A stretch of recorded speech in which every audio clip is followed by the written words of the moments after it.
question of the day. What do you do when your wife comes home from the meat department at the grocery store with a bargain that she just could not resist? Well, there's a few options, but I'm pretty sure the smoker's going to play a major role in what happens.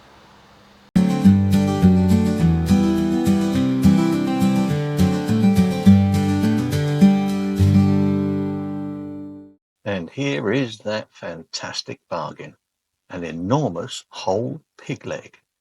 And to give you a better idea of the true size of this thing, here it is compared to a fully grown elephant. Okay, maybe not quite that big, but at 22 pounds, this thing's pretty heavy. First things first, we're going to need to do some prep work, and that's mainly going to revolve around taking off the skin and the fat, because we won't be using either of those. The skin and the fat layer on this particular full leg aren't really thick enough to save and make crackling with, which would have been nice, so it will get discarded, but it does need to be trimmed first. Just for a little bit of context, we're currently about 10 o'clock in the morning.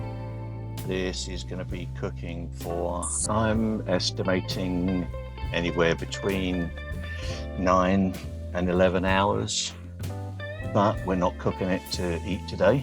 We will probably have our first meal tomorrow, so I'm not too worried about times as far as the cook is concerned. We're going to be going straight for temperatures.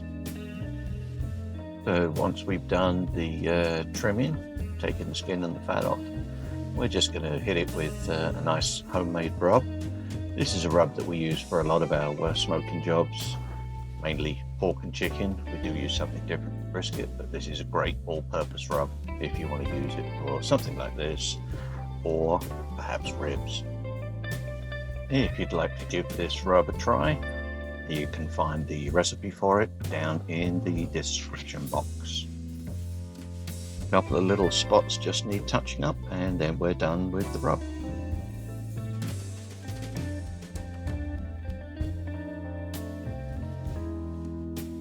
Into the smoker we go.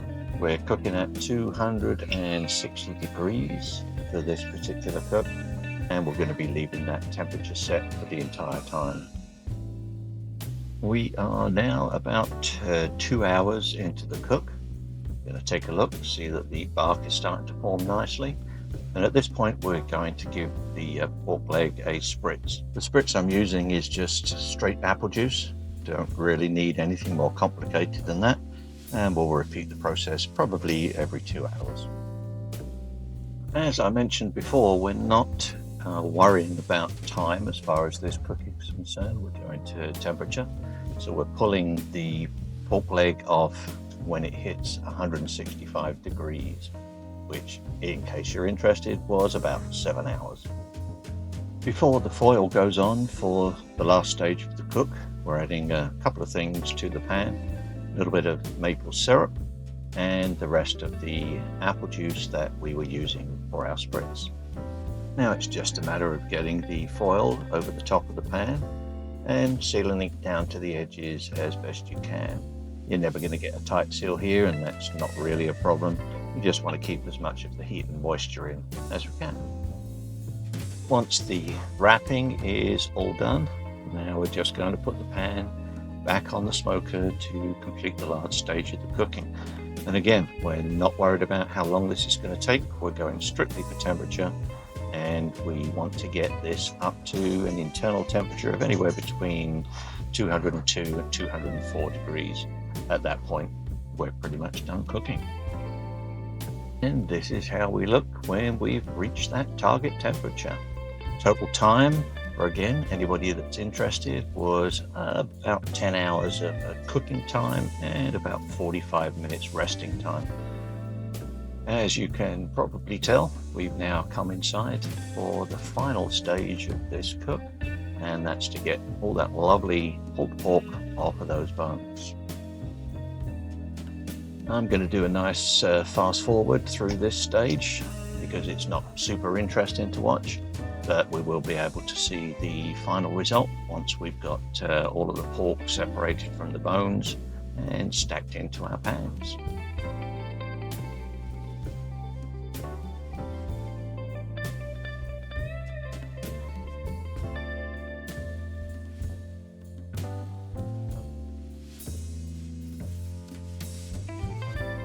After all that work and all that time, what did we end up with? Well, here it is, 2 pans of delicious pulled pork with a total weight of about 12 pounds. So the first meal we actually made with some of that delicious pulled pork, we're in Canada, so of course, pulled pork poutine. And happily, there will be many more meals to come. Yummy.